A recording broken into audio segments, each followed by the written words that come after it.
So this is the 010, no, 10:40 hours GMT, not 010. 10:40 hours GMT edition of the Khoodeelaar television channel being broadcast on the Baby Angel Geronimo editions, only on the internet, not on satellite, not on terrestrial, and not on cable platforms. We say at the beginning of this edition that today is being observed in many countries by Muslims as the Eid al-Adha. Eid al-Adha is the Eid, the celebration, the festival of sacrifice. And the festival of sacrifice is based on something that happened a long time before the Prophet of Islam, Muhammad, peace be on him, arrived. And this has been observed by Muslims sacrificing animals symbolically as a show of their adherence to the principle of love for God, obedience to God. I think we are in order to say that that has to be extended. Personally, our campaign does not support the priority given to slaughtering animals. We support the priority that is overdue and that must be given to those Muslims who have the wealth and resources, sharing the resource and wealth with the Muslims that have not, and also the neighbors who are not necessarily Muslims but are in poverty and in low income. We shall be, of course, developing this analysis throughout the week and beyond. And we do that in association with one of the latest campaigns that I have set up, End Hunger at Root. This is a campaign that I started partly after being requested to do something. Do something, that is the phrase, by Qutb-ud-Din, who originally comes from Dahadukkin in Silot, Naliuri Qutb-ud-Din. And after a very long time, we had a chance meeting at the Stratford railway station in London. Stratford railway station is also internationally, of course, associated with the 2012 Olympic Games. The stadium is there. And in the conversation, Qutb-ud-Din suggested that I should do something. And I shall update on Qutb-ud-Din's suggestion in due course in more extensive detail. So this is something that is always very dear to me. The state of poverty and hunger and deprivation that the Muslim population are in, and by extension, the non-Muslim people are in as well. And in my understanding of the faith of Islam, Muslims owe duties of caring and sharing to Muslims and the rest of the population of the world. Muslims should set examples, not just on the day or on the occasion of the Eid al-Adha, but every day throughout the calendar, whatever calendar they use. So I am reiterating this call on all the Muslims across the world, whenever they view this particular call or come to be aware of this, to share their wealth and resources with the neighbors and the Muslims and non-Muslims. And that we shall be continuing on this call and elaborating on this, examining the evidence and data, etc. in due course as appropriate and as contextually relevant during the rest of this week and beyond this week. Now back to today's newspapers, Fleet Street newspapers.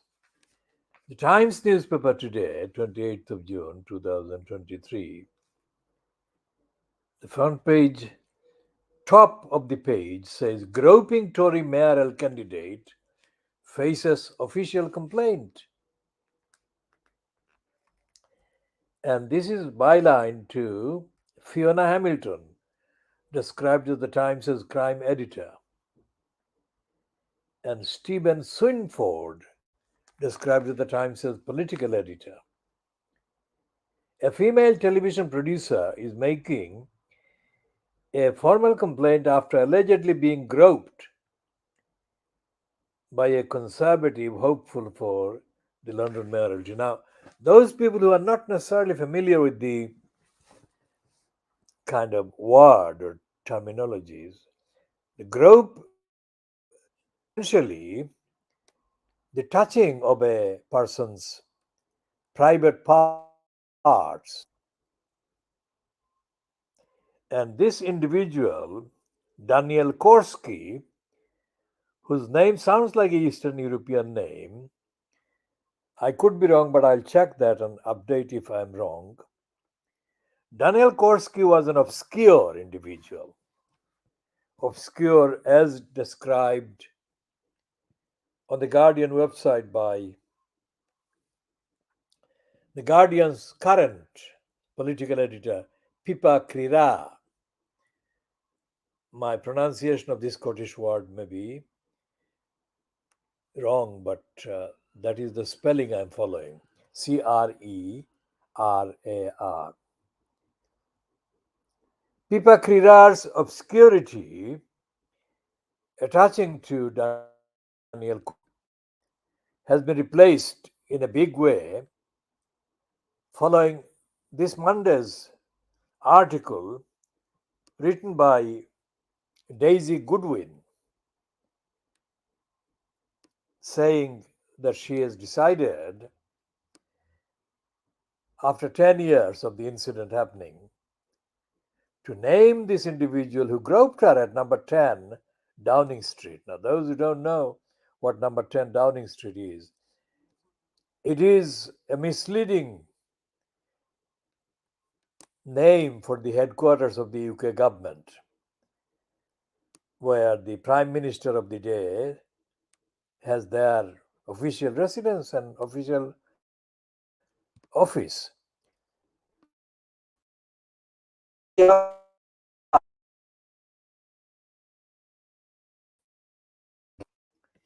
Actually, inside there are thousands of people working in a complex of buildings that are not named but covered by the misleading number 10 Downing Street. So Daisy Goodwin, I apologize. Daisy Goodwin, who has been a successful professional producer of television programs and a writer and a journalist, went to number 10 Downing Street after being invited by email to go there, which event she described as being summoned to number 10 Downing Street. And she was summoned by this Daniel Korski, who must have been in his 20s at the time. And he was employed as a special advisor, which is abbreviated to SPAD, SPAD, to those who are not familiar with the British language, common usage of the language of English in Britain. And the description she gave in the original article in the Times makes very unpleasant reading. Not that her style is unpleasant at all. Her style is extremely elegant and dignified. But the events or series of events that she does describe there are ugly, unpleasant, offensive. And even though physically I'm not anywhere near there, I mean, what she describes appears to have contaminated the entire atmosphere with the stench of male urine and testosterone and whatever. This creep, Daniel Korski, kept her waiting for an hour. And she was kept waiting not far from the male latrine toilets in the Downing Street complex. And obviously, despite the fact that today's Daily Mail, that is Wednesday, 28th of June, the Daily Mail does damage limitation on behalf of Daniel the Creep Korski in the form of a piece by Sarah Vanity. Her name is Vine, but I call her Vanity because of her vain, narcissistic, self-promoting, shameless, undignified jumping in on things that really are nothing to do with her. She is what is called a hired propaganda kind of operative. She was allegedly married to the Scottish-born Michael Gove. Now, Michael Gove is one of the most unprincipled members of the conservative kind of regime that has been in power for the last 13 years. And from time to time, Sarah Vanity would break with the ordinarily maintained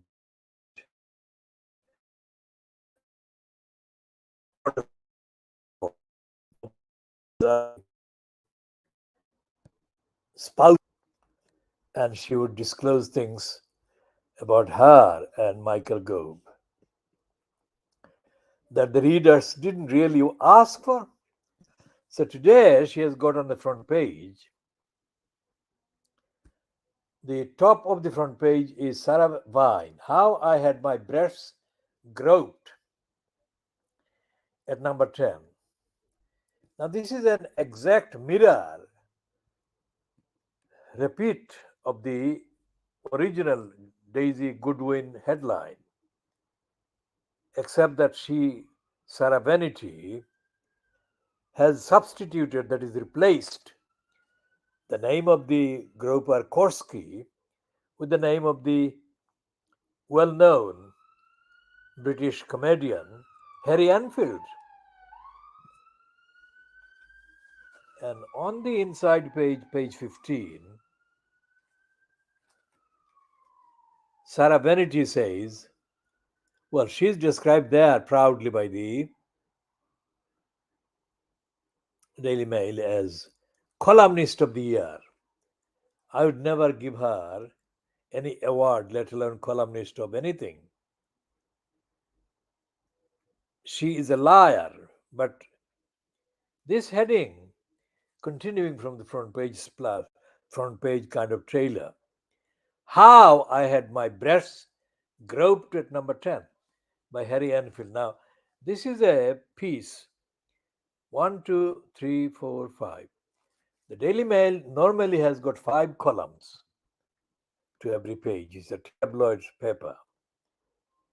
And although the headline and the front page promotion of the name Harry Enfield, because that is the catch, occurs, she doesn't refer to whatever happened to her breasts by coming into contact with Harry Enfield until the fourth column, which is typical dishonesty on the part of the Daily Mail and Sarah Vanity. And it seems that she is not leaving it there.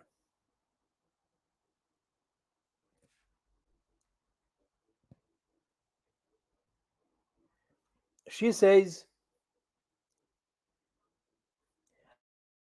I was standing around, as you do, glass in hand, that is the wine, chatting to various people, when Harry Enfield, the comedian, joined the conversation. I remember it was very loud, and everyone was a bit hyper, all overexcited about being there. Enfield, I think, was slightly in his cups. I can't remember what I was wearing, but at one point my gay friend commented on my dress and said, in a Oscar Wilde sort of voice, that it made my breasts look rather magnificent. She's not talking about anything dignified. I mean, talking about her breasts being described as rather magnificent is embarrassing. Then in the next column, paragraph, she says, everyone laughed, including Enfield. Enfield then said something along the lines of, do you mind if I have a go? Question mark. Before grabbing them, that is her breasts, in both hands and sort of jiggling them around with an enthusiasm that I must confess, rather took me and everyone else by surprise. Afterwards, I really wasn't sure what to make of it. I wasn't particularly upset. After all, he had it in full view of everyone, so it wasn't threatening or sinister. But it did rather take the wind out of my sails. In the end, wind out of my sails is like stop somebody's flow, enthusiasm, spontaneity.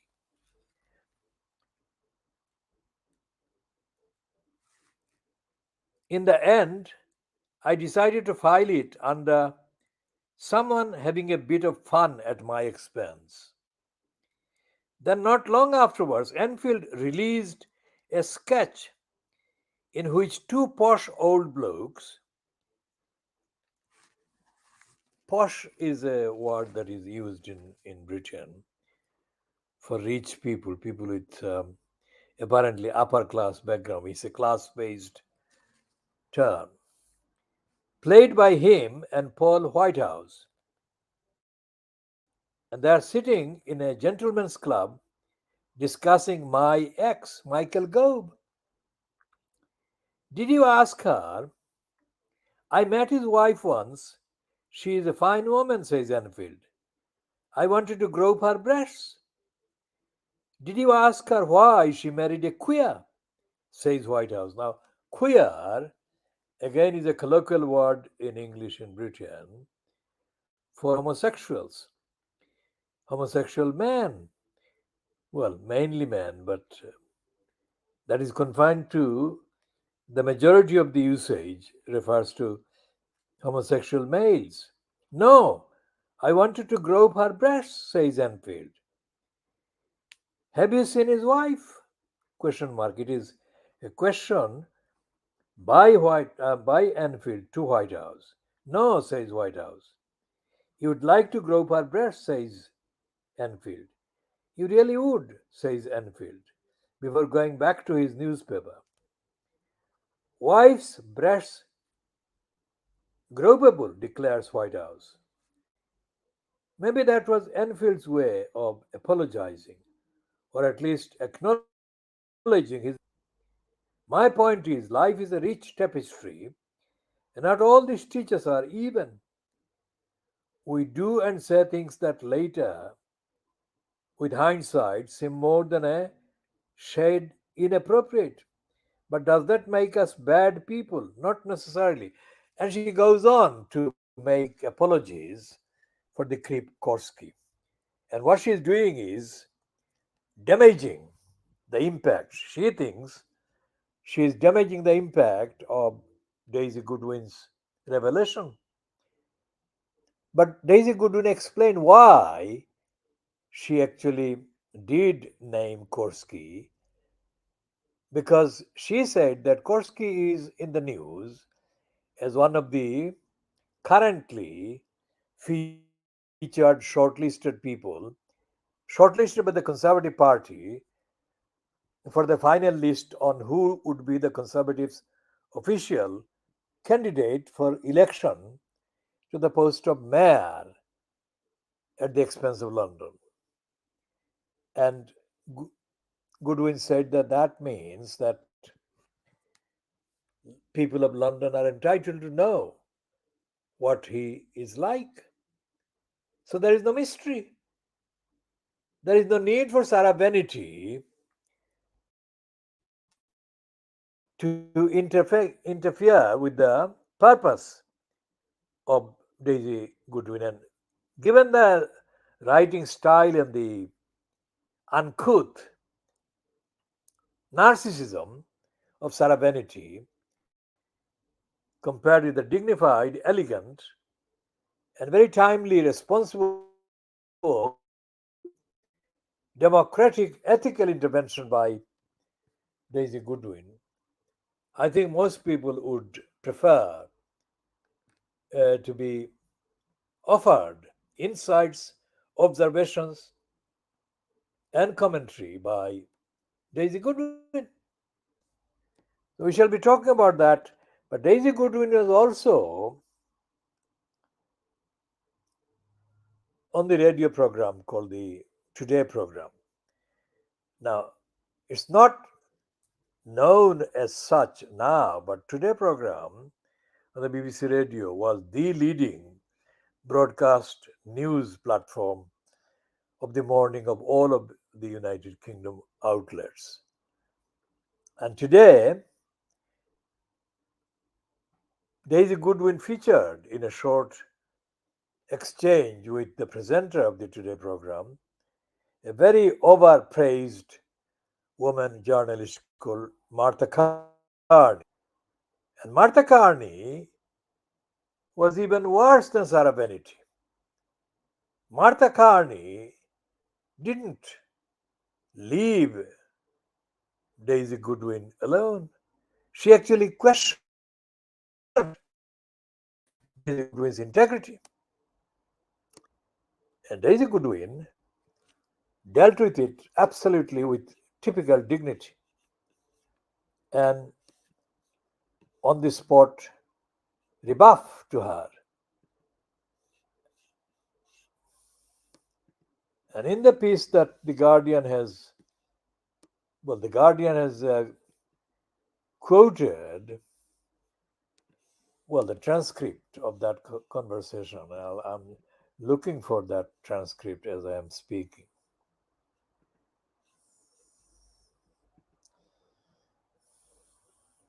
Right now, this is 4 minutes past 11 GMT and 4 minutes past midday in the United Kingdom. So, Rishi Sunak is due to face questions from Karma. They haven't yet posted any questions. When they do, and if there is any relevant quotation, I shall be updating this.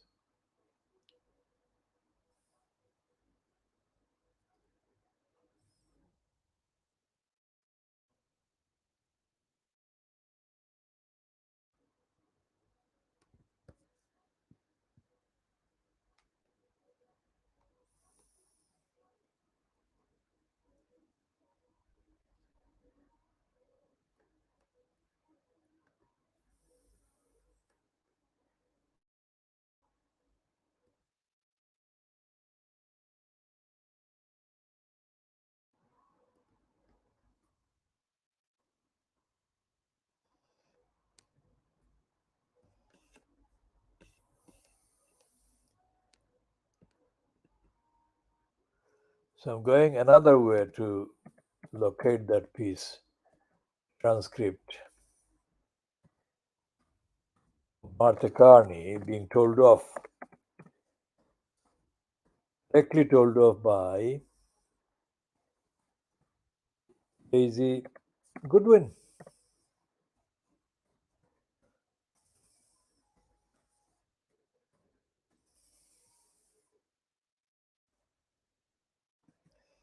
So this is the piece that has been created by basing that their coverage on the interview. It is on the independent.co.uk, copied by Yahoo, UK News,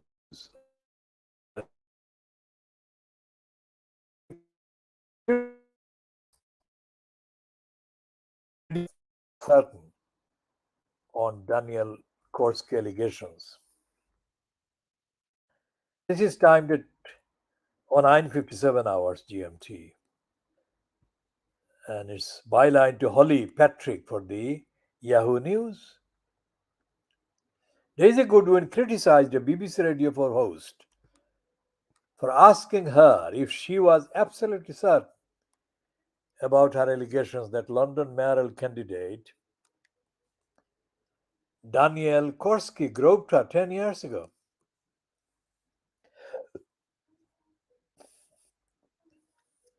After presenter Martha Kearney asked Miss Goodwin if there could have been any ambiguity about what Miss Goodwin said happened to her, the TV producer said, the TV producer is meant to be a reference to Daisy Goodwin, who is a TV producer. I'm really surprised you are asking me that. To ask me if I'm certain as to ask if I'm making it up, that is, if I'm lying. Miss Kearney said that she asked the question as Mr. Korski told Talk TV that he categorically denied the allegations against him. Now, the Independent contacted BBC Radio 4 for comment. Clearly, they haven't come forward.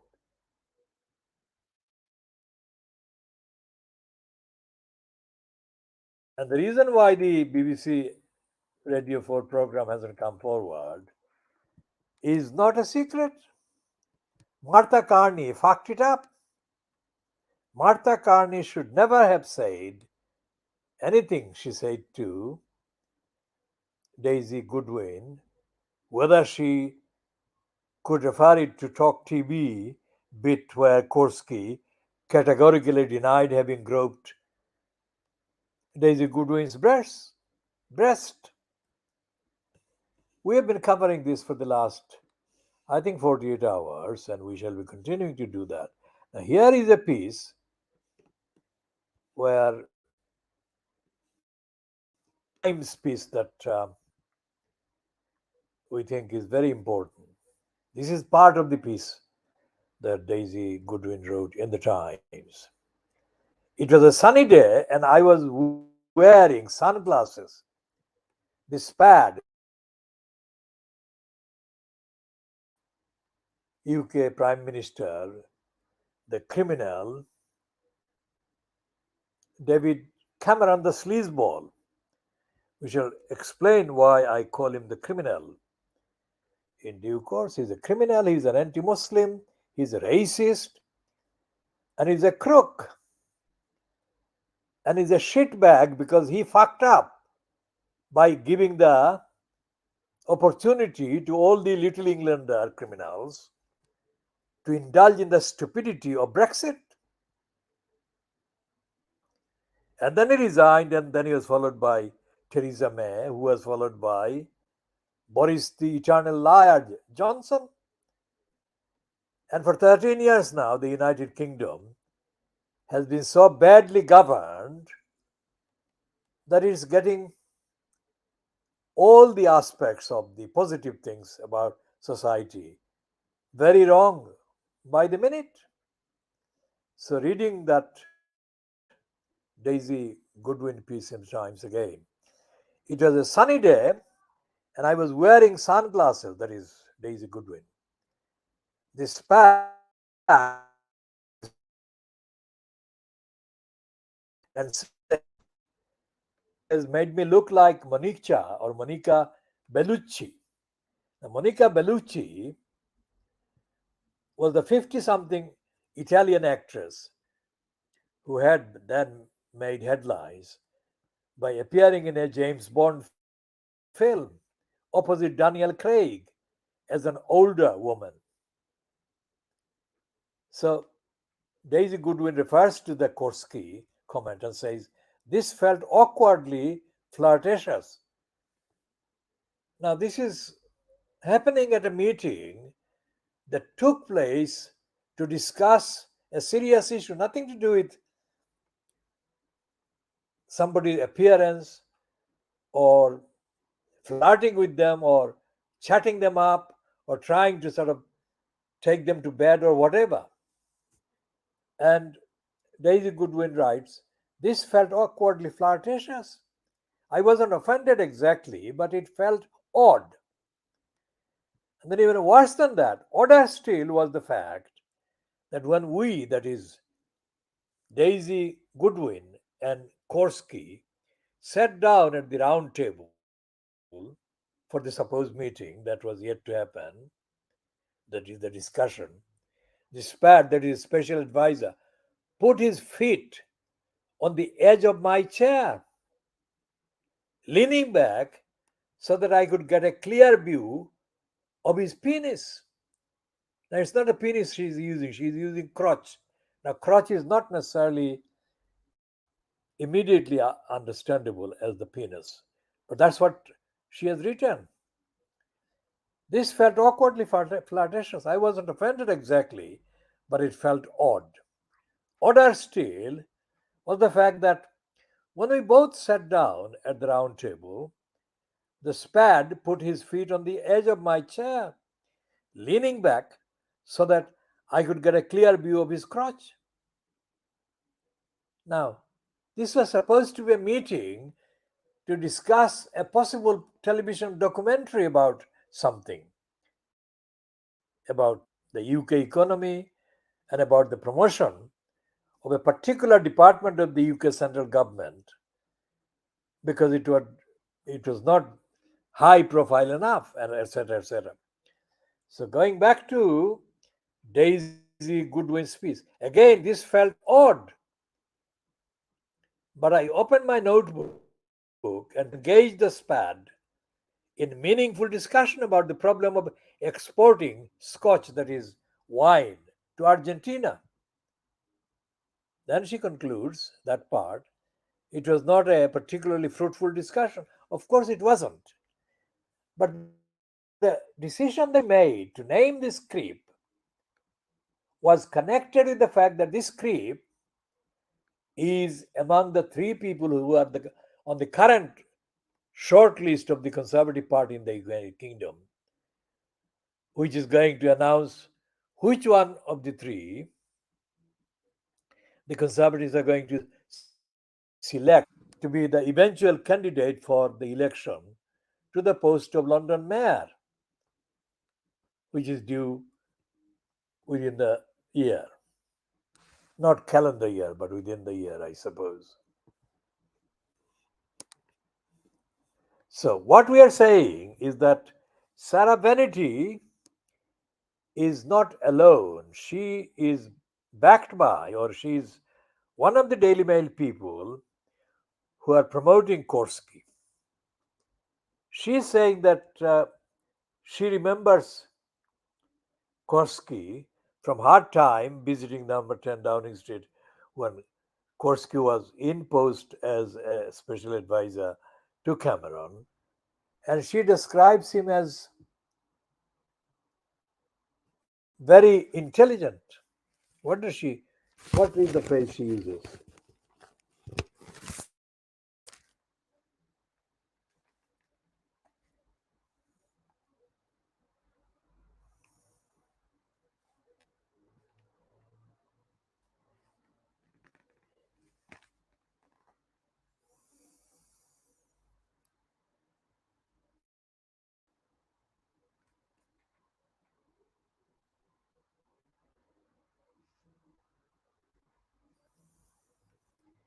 She says, I remember Korski from those days.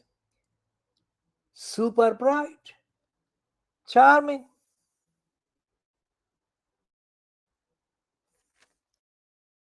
This fucking cunt. Why does she have to do that? Because the criminal, who is the overall editor of the fucking Daily Mail,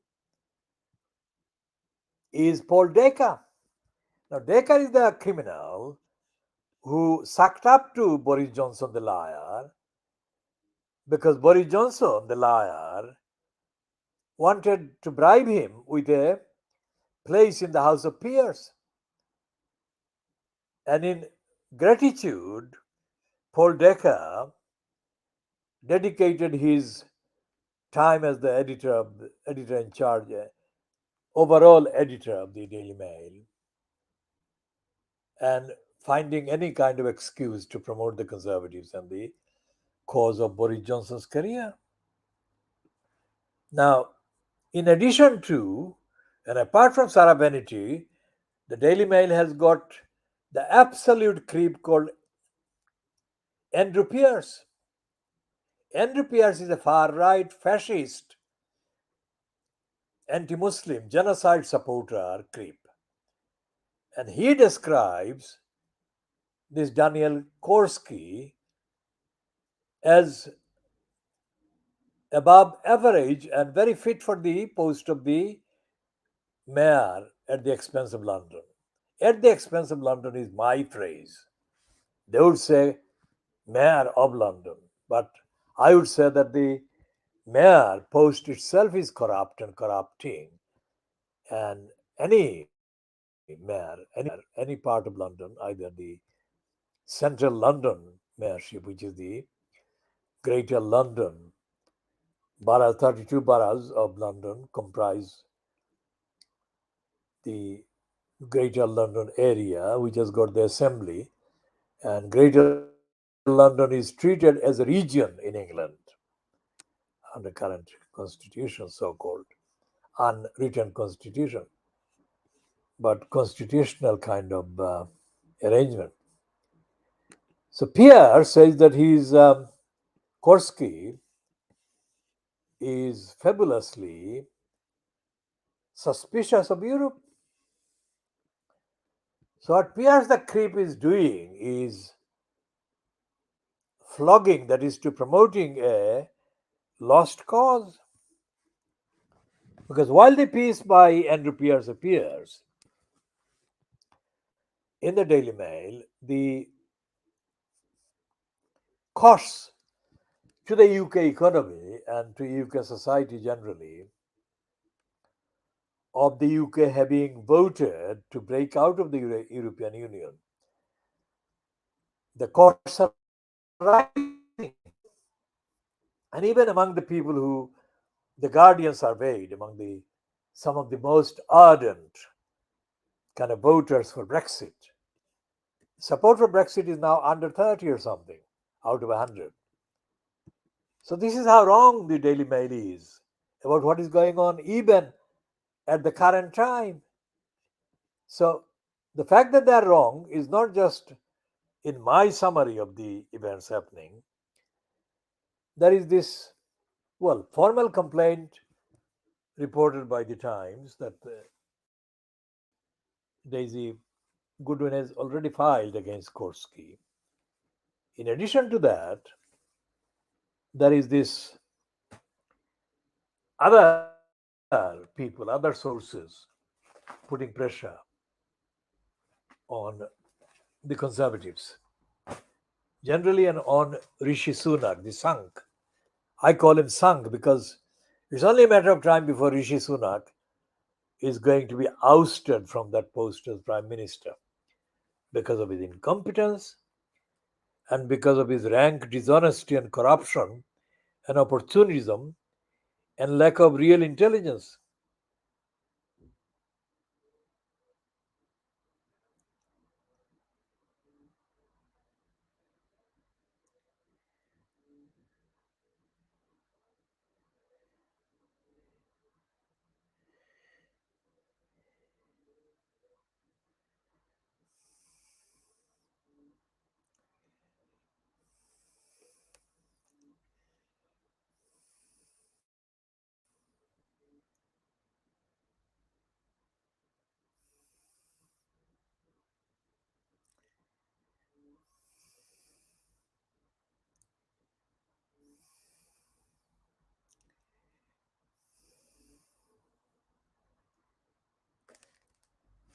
So the Times is saying that she has filed, Daisy Goodwin has filed a complaint to the Conservatives.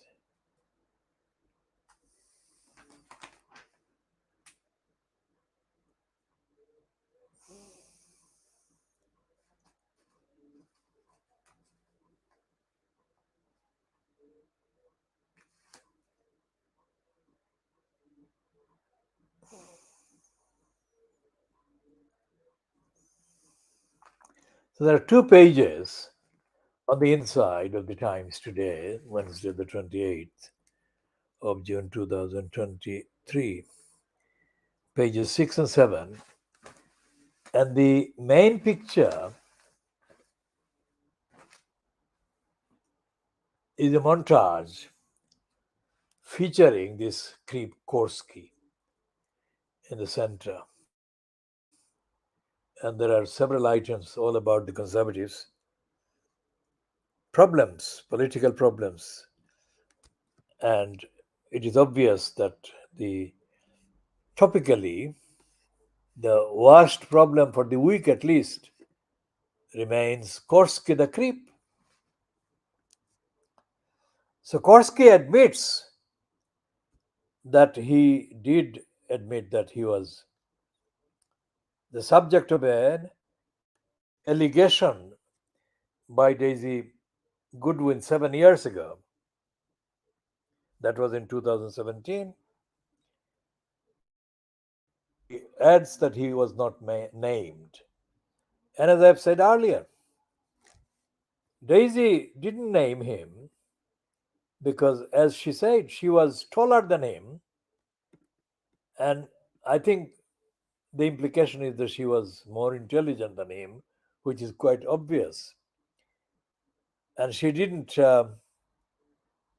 experience any damage, losing any career, etc., because she was the head of a 40-strong television production company at the time. She was not somebody that was going to complain. The reason why she decided to name him, and now today, according to the Times today, filed a complaint to the Conservatives about his behavior, is because of the news that this creep, Korski, is one of the people that may end up being the Conservatives' official candidate for the post of mayor at the expense of London.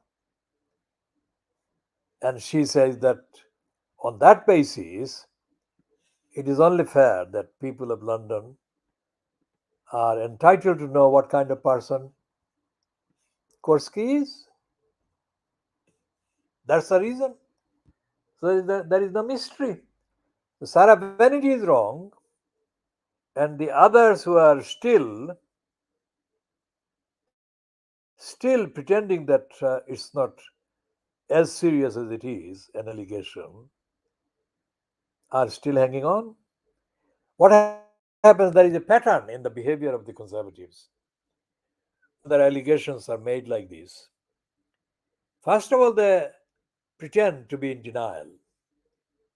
Then they release itsy bitsy bits about internal party gossip, internal party exchanges, like is happening in the last 48 hours, saying that the Conservative Party is saying that it's the government that has to take on the responsibility of looking at the need to investigate Daisy Goodwin's allegations. And number 10, which is the word that they use, the phrase they use for the Prime Minister's office, is saying that it's the Conservative Party that should be dealing with it. Now, that is a phase, that is the stage in the kind of pattern which is likely to be followed by Korski being ousted, dropped from the list. Very unlikely that he will stay. This is such a controversial issue which has got too many things kind of backing it, remaining in the headlines. Talking strictly on the visual quality, I mean, aesthetically speaking,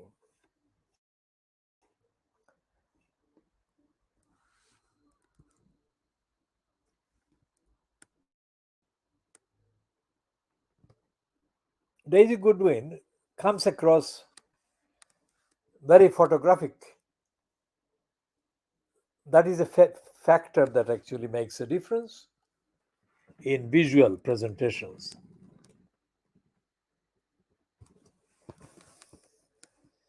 So what is happening in the news lineup, if you like, is the various parts of the exchanges between the Conservative Party and the government departments are going to be featuring in the news about Korski.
So that's what is happening with the Korski thing and the various manipulations that are taking place now among the Conservatives.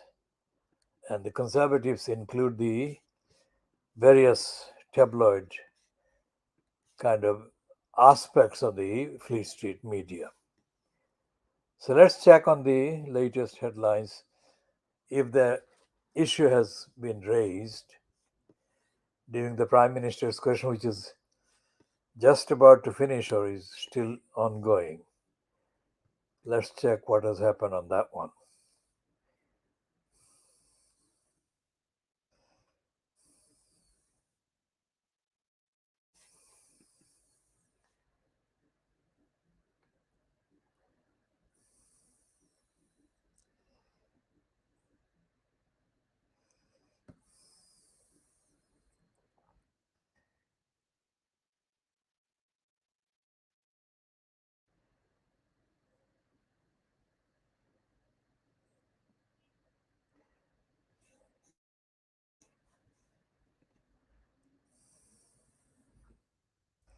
Well, this has happened and it is not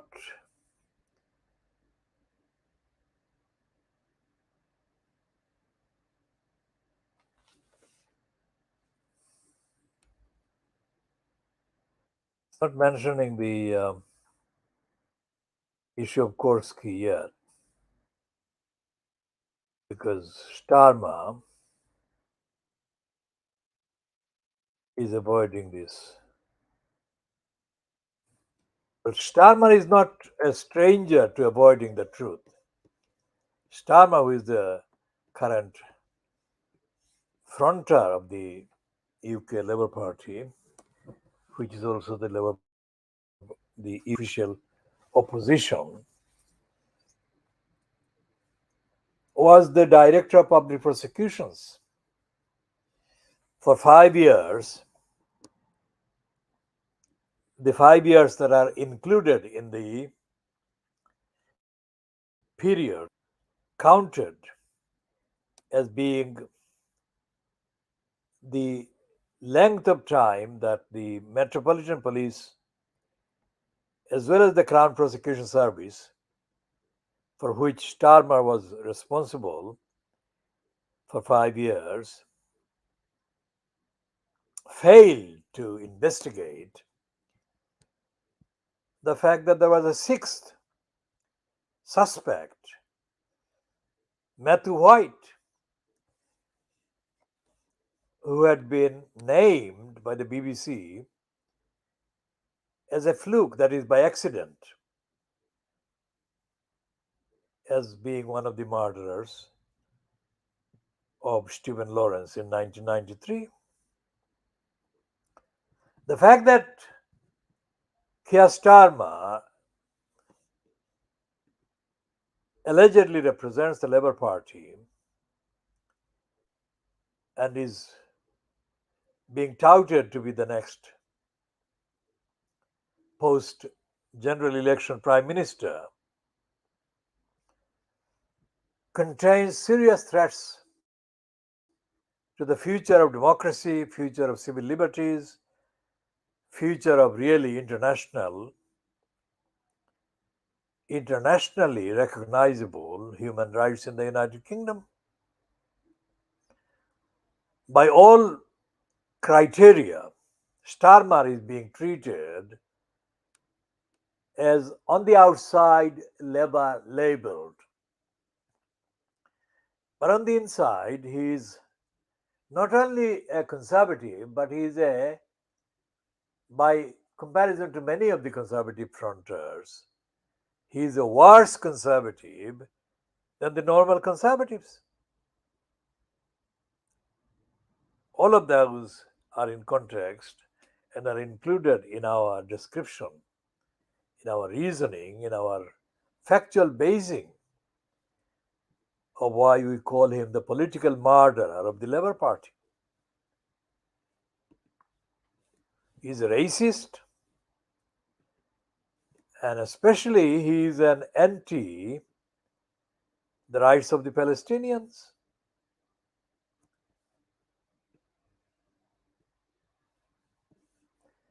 Because he is anti the rights of the Palestinians is evident in the fact that he has attacked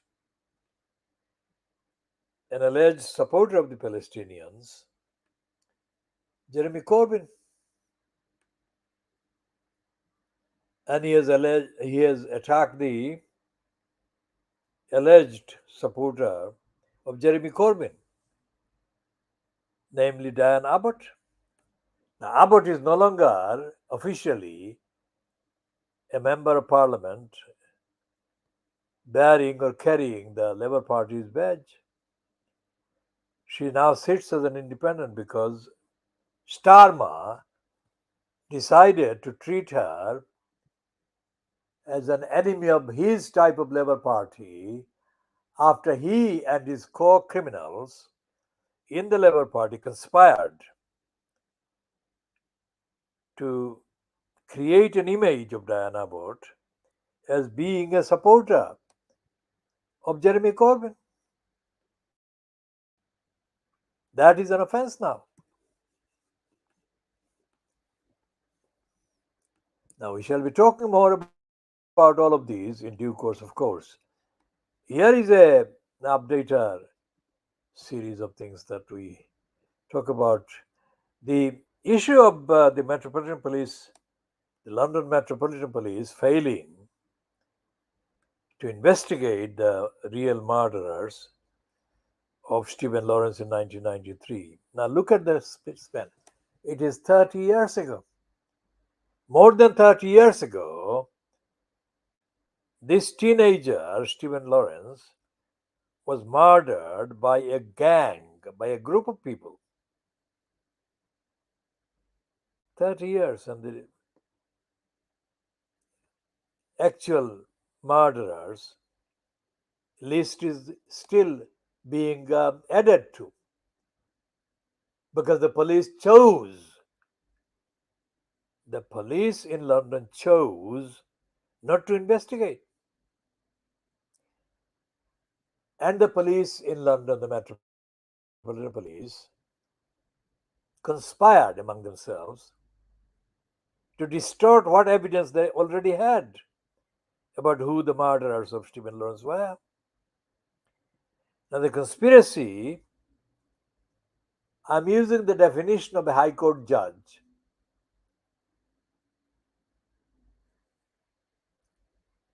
whose ruling on the 14th of October 2014 in the High Court case called AA versus London Borough of Southwark described a group of Southwark Council employees as conspiring when he found the evidence that they were conspiring together to illegally evict that man, AA, who was not named but was identified in the court case as AA. It is known that he is of Somali origin or of Somali or Sudanese origin. And the conspirators employed by the Southwark Council, the majority of the conspirators were black skinned of African origin themselves. So I'm using that definition of conspiracy in this context as well. So we shall be talking about Stephen Lawrence and the latest evidence of the UK institutions, the state agencies, and the employees of the Metropolitan Police in the Metropolitan Police openly and covertly and overtly conspiring to subvert the legal duties to investigate crimes and to uphold justice for the victims of crime. And we said that in passing, adding the comment to Imran Khan, who during the 2022 rallies repeatedly praised the British legal system. And he said that there was rule of law in Britain. The Stephen Lawrence case and the behavior of the police as it keeps being exposed show that there is no rule of law. Especially, there is no rule of law when to do the upholding of the rule of law would expose the London Metropolitan Police as being the biggest organized criminal gang. And the cases of the absence of policing, as ordinarily understood by the operations of the London Metropolitan Police, are supported by the findings of the various independent external investigator agencies and investigators.